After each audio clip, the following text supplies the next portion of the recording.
درود بینندگان عزیز، تحولات تاجیکستان و جهان را از استودیوی مرکزی رادیو آزادی پیشنهاد شما میکنیم. من شادو گلخوجه هستم و نخست توجه نمایید به سرخط موضوع برنامه امروز 12 ایون. در شهر کولوب طبیبان تلاش دارند زنی را که با خودسوزی قصد به جان خود کرد نجات بدهند. رجیستراسیا از خانه نبرآمده. قانون نو در روسیه ثبت نام شهروندان خارجی را طریق الکترونی امکان پذیر کرد. برای ما البته این بهتر است که وقتی به جای سفر میکنیم مثلا به نزد یگان دوستمون در جای دیگر خود را از قید بیرون نکنیم. من فقط برای 3 روز خود را از نو ثبت نام میکنم، تمام. و در پی ثبت رکلامه لاتاریا فعالان شبکه‌های اجتماعی مهربانی равшан را به مردم فریبی متهم میکنند. آوازخوان توجیک این ادعا را بی اساس میخواند. در کودکان نصیب نکنه من ولجیت کردگی نیستم این بازی را آمدن تا حق هم خمیتیم هم بازی نقش شو اگر ما حق تبام در کارش چنین مو میگیم. یک زن 34 ساله در شهر کولوب خودش را سوزانده است. در چند روز اخیر این خبری دوم است که از منطقه مذکور درباره خودسوزی می رسد. در اول همین هفته پزشکان نتوانستند ظریف عبداللهیف 62 ساله را بعد قصد به جان نمودنش نجات بدهند. اگر این ساکن هلاک شده شهر کولوب را قرضداری به چنین عمل وادار کرده باشد، سبب خودسوزی جوانزن را حالا باید مقامات تفتیشاتی معین کنند. امردین اولیمов و محمود جان رحمتزاده موضوع ادامه می‌دهند.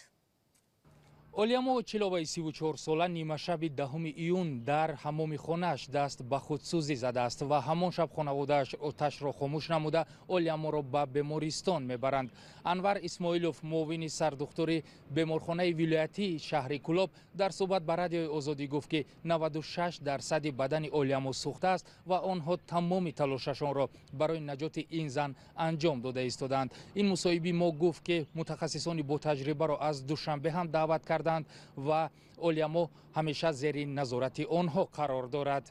از شعبه وزارت کارهای داخلی در شهر کولوب گفتند نسبت این حادثه تحقیق شروع شده است. یک منبع از این نهاد گفت که سبب اساسی دست به خودسوزی زدن اولیمو اوچیلووا در مناقشه های اویلوی بوده است. این منبع گفت از روی این حادثه مقامات دادستانی شهر و مقامات کارهای داخلی شهر کولوب به تحقیق آغاز کردند. تلاش های ما تا امروز برای گرفتن نظر اویله اولیمو اوچیلووا به نتیجه بود، اما همسایه های اولیمو در دهه سر آسیای جماعت ضربدار شهر کولوب گفتند این اویله زندگی تنج و آرام داشت و نمیدانند که چرا اولیمو دست به خودسوزی زده است و قصد جان خود کرده است. در یک هفته اخیر این حادثه دوم خودسوزی در شهر کولوب است. چند روز پیش از این حادثه ظریف عبداللهیف یک ساکن دیگر شهر کولوب در نزد اداره مالیه شهر خود را آتش زده بود و گفته بود سبب به خودسوزی دست زدنش در پرداخت نشدن مبلغ‌هایش از سوی همین اداره می باشد. امردین اولیمov، محمود جان رحمتزاده، رادیوی آزادی، کولوب. همکاران همان حادثه را پیگیری دارند و بینندگان عزیز اگر اطلاع ایلوگی دسترس شد آن را در سامانه آزادی پیدا خواهید کرد. دادگاه عالی تاجیکستان یک پناهجوی توجیک را به 20 سال زندان محکوم کرد. حزب‌الله شوالیزاده ساکن ناحیه عبدالرحمن جومی بهار امسال از австрия به تاجیکستان استرداد شده بود. نزدیکانش میگویند درباره حکم تلفنی خبر یافتند. شوالیزاده 29 ساله قبلا به مقامات австрия برای گرفتن حق پناهندگی مراجعت کرده بود ولی درخواستش رد شده است. وی پیش از استرداد به تاجیکستان 2 ماه را در بازداشتگاه وینا سپری کرد. شوالیزاده را داستانی کلی تاجیکستان با عضویت در حزب فعالیتش ممنوع نهضت اسلامی و خیانت به دولت متهم می‌کرد، چیزی که نمایندگان حزب در خارج رد نمودند.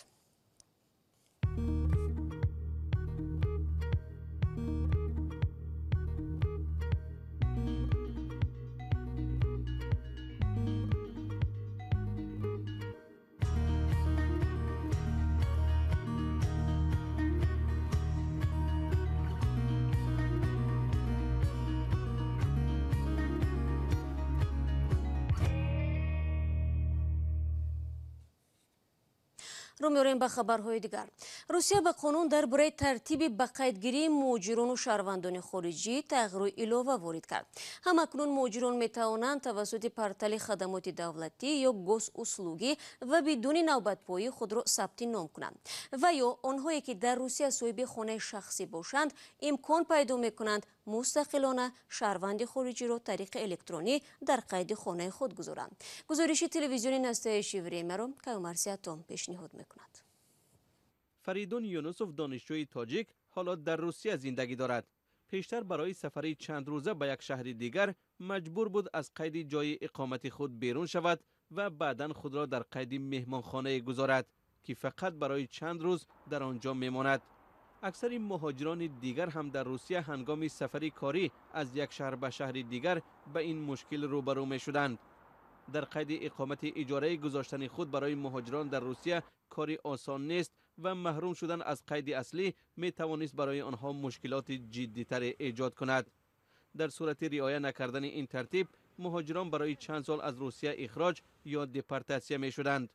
مقررات پیشینه قید اقامت شهروندان خارجی به دانشجویان هم ربط داشت. بنابراین فریدون را تغییرات نو در قانونگذاری خوشحال کرده است.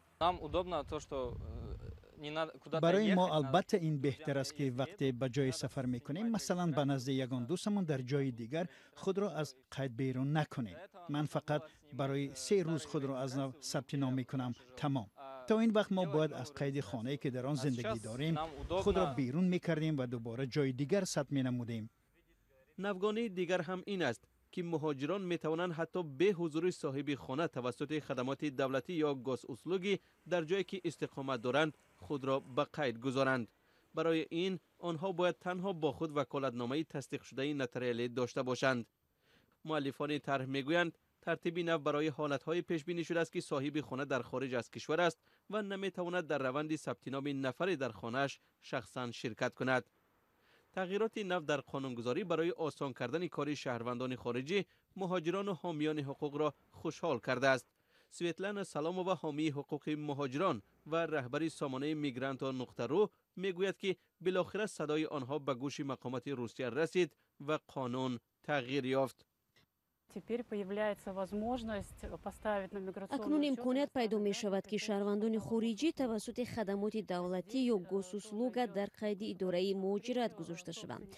آنها باید سندهای خود را در پایگاه خدمات دولتی وارد کنند و بیایند و سند ضروری را بگیرند. در روسیه بنابر اطلاع مقامداران روس بیش از 1 میلیون مهاجر کاری تاجیک کار و زندگی می کنند. اما مقامات تاجیک شماره مهاجران را اندک بیش از 480,000 نفر گفتند. درآمد هر چهارمین خانواده بنابر ارزیابی‌های سازمان‌های بین‌المللی در تاجیکستان از حساب مهاجرت است. سلام، اگر خط و خبر می‌خواهید ما داریم. نوید بامدادی، سرخط خبرها، اخبار تاجیکستان و جهان، گزارش‌ها و تحلیل‌ها. چی می‌گذرد و چرا؟ دانستن فهمیدن است. زمینه یا اپ ما را بگیرید. برنامه را ادامه میدیم. در این اواخر اسم آوازخوان تاجیک مهربانی روشن در شبکه‌های اجتماعی زیاد بحث می شود. راست یک ماه پیش او در یک مراجعت از مخلصانش برای پرداخت قرض‌هایش کمک پرسید. دیر نگذشته در یک نوار دیگر به حیث شخصی سخی به نفر نیازمند یاری رساند. این نوبت مهربانی روشن مهاجران آسیای مرکزی را برای شرکت در بازی لاتاری تشویق می کند و این نوار او بلاگران و مهاجران تاجیک را به غضب آورده است. آنها میگویند آوازخوان در ترغیب بازی‌های شرکت می‌کند که کارشان شفاف و مسئولانش معلوم نیست. سرویناز روح‌الله و شهلای عبدالله موضوع را پیگیری نمودند. 6 سال راستی گپ در کвартирам دیمو. بعد از سالهای طولانی خاموشی توجه به آوازخوان شناخته تاجیک مهربانی روشن زمانی اوج دیگر باره گرفت که پس از 2 هفته نشر ویدیوی کمک خواهیش از مردم با یک نوار تبلیغاتی مهاجران کاری در روسیه را برای شرکت در یک بازی بردناک ماشین ها دعوت کرد. ما همین خیلی یک بازی که خیرانه دوستانه یک دیگر رو دستگیری کردند. عملکردهای عجیب و غریب یک ماه اخیر این آوازخوان باعث نگرانی شماری از مهاجران شد و بحث‌های زیادی را در شبکه‌های اجتماعی از جمله یوتیوب داغ کرد. чанде аз блогерони тоҷик ҳам ки дар русия барои кӯмак ба меҳрубон талош карда буданд гуфтанд беҳтар аст ӯ аз ин кор даст кашад. бархе ҳам ин рафтори ӯро авъонфиребона маънӣ дод карданд ки дониста муҳоҷирони кориро фиреб мекунад, аммо худи ӯ мегӯяд мақсадаш танҳо хайр ба мардум аст. 20,000 гӯен агар 100,000 гӯен ягон мошин, яъне мошина ба савганд ба аллоҳ дар кӯдаком насиб накуна. ман влажит кардаги нестим ин бозира. омадан ҳақ ҳам хеметем ҳам бозӣ нақш шава агар мо ҳақ табом дар корш чени мо мегирӣ. ӯ дар як паёми видеоӣ аз Русия барои ҷамъи маблағи қарзаш изҳори сипос намуд ва гуфт дар навбати худ мехоҳад ба муҳоҷирони Осиёи марказӣ дар Русия кӯмак кунад. гап як каса гӯш накунед. ин душмани ман бисёр ай, ман медонам. бахилои ман бисёр ай. вале хел кардам ки ман инҷа миллион кор мекунам, ау шамоли миллион кор кардам. кор кардаги гуфтан не ба худо $100,000 хеле доллар кор накардам ман ҷамъ кардаги ёрдами мухлисо.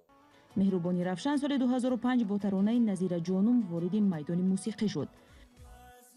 аввалин таронааш «Азмане» ки ҳамроҳ бо Садриддини Наҷмиддин ва Баҳроми Ғафурӣ иҷро кардааст, ӯро дар радифи ситораҳои аввали эстрадаи тоҷик овард. ӯ пас аз 3 албоми таронаҳояш сафари ҳаҷ низ кард ва соли 2011 эълон кард ки саҳнаро ба оҳистагӣ тарк мекунад ва рӯ ба таронаҳои мазҳабӣ меорад. ҳафтаи равон бо роҳандозии амалиёте бо номи Наврас милисияи Душанбе беш аз 90 ноболиғеро ошкор кардааст ки дар хиёбонҳои пойтахт бидуни ниқоб гаштугузор карданд. Ноболиғон ба идораи милисия бурда нашуданд, аммо онҳо ҳушдор гирифтанд ки дар шароити эпидемия бидуни ниқоб дар берун нагарданд ва дар хона бимонанд. ин амалиёт дар ҳолест ки дар Тоҷикистон реҷаи карантин ҷорӣ нашудааст ва расман гаштугузор дар шаҳр манъ нест. در اظهارات وزارت کارهای داخلی گفته شده است که عملیات در میان نورسان با هدف حفظ آنها از گرفتارشوی به کرونا ویروس است. از 93 نابالغی در خیابانها بازداشت شده، کارمندان مقامات 8 نفر را برای آواره‌گردی به قبولگاه تحویلگاه نابالغان ارسال نموده، دیگران را برای فهماندهی به خانه‌ها جواب دادند. با آنها تاکید کردند که حالا بدون ضرورت گشت و گذار در شهر ممکن نیست. در سامانه رسمی وزارت کارهای داخلی گفته شده است در رفت عملیات مذکور کارمندان میلیسیای پایتخت آشکار نمودند کودکان خردسال از بی‌مسئولیتی والدین خود استفاده برده هم روزانه و شبانه به کوچه‌گردی مشغول میباشند. دعوت ستاد جمهوری مقابله با کرونا ویروس نو در مورد بیرون نرفتن از خانه توصیوی است و در تاجیکستان تا به حال کرانتینی سراسری برای پیشگیری از کرونا ویروس جاری نشده است. بنابراین به گفته حقوقشناس شاکرجان حکیموف طلب میلیسا در نسبت نورسان برای بیرون نرفتن از خانه اساسی حقوقی ندارد. اظهارات وزارت کارهای داخلی درباره عملیات نورسان که در سامانه رسمی این نهاد نشر شد چند مراتب تغییر یافت. با گفته شاکرجان حکیموف در خبر اول گفته شده بود که میلیسا در برابر فهماندهی به نورسان در صورت تکرار این عمل والدان آنها را مانع بیرون رفتن فرزند نشدن جریمه خواهد کرد. دیرتر این بند از مقاله گرفته شد. حقوقشناس از آن اظهار حیرت میکند که چرا میلیسا میخواهد محض با نورسان در این موضوع صحبت انجام دهد، در حالی که در خیابان‌های شهر کلانسالان هم کم نیستند که بدون نقاب گشت و گذار میکنند. عملیات نورس از جانب میلیسای شهر دوشنبه از این به بعد هر روز گذرانیده می شود. اما حقوق جریمه بستن را مقامات حفظ حقوق تنها پس از 15 ایون با مورد عمل قرار گرفتن قرار ستاد مقابله با کرونا ویروس پیدا خواهند کرد. برای گشت و گذار بدون نقاب در شهر دوشنبه از 15 ایون 290 سامانی جریمه معین شده است. ضمناً دو روز پیش وکیلان پارلمان توجیکستان نه تنها برای نداشتن نقاب طبی بلکه برای پنهان کردن بیماری‌های خطرناک سیرویتی و نشر اخبار غلط درباره کرونا ویروس نو جزا و جریمه تعیین کردند.